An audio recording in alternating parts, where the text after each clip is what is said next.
It is our task and privilege to ask questions, to know more about our grandparents' history, for their experience also create our identity today.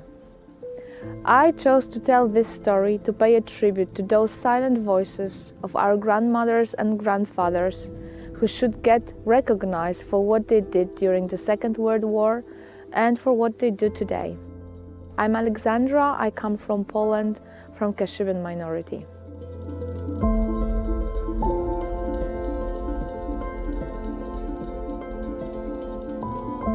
We own inclusion of those untold stories in the wider narration.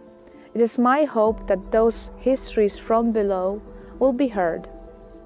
How much do you know about everyday life of your ancestors? Those tiny acts of faith, hope, and courage. How it affects you.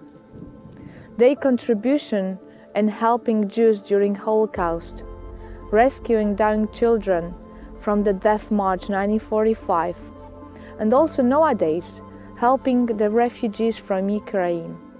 All those acts should empower us. Why some stories were unremembered and untold?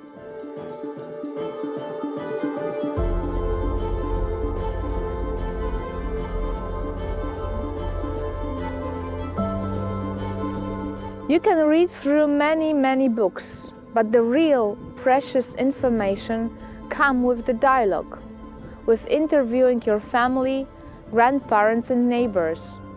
Their oral history is a great tool. The history is in us.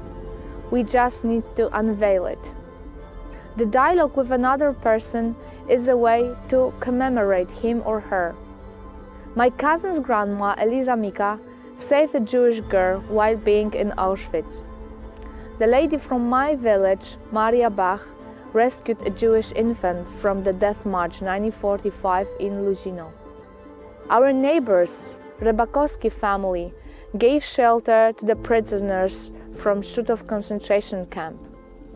A man who recently visited my village, Tadeusz Rydzewski, shared his bread to the German boy in the concentration camp.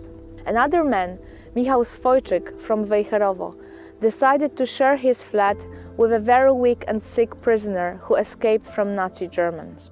My 93-year-old grandma, Elżbieta Dawidowska, exactly this year gave a shelter to 5 refugees from Ukraine. Those stories were never told. Ask questions. Heroes are around you, and you can be one of them. The consequences of some stories being untold is the danger that this event will repeat. It's really critical that we tell those stories and ask questions. Keep memory alive by sharing those stories. By talking about complicated events, we continue to try to fight for justice, truth, and proper representations. It's really important that we tell those stories, bad and good ones, as the attempt to ignore uncomfortable subjects is the worst solution. We should ensure that those stories appear in history classes. Local history needs to be empowered.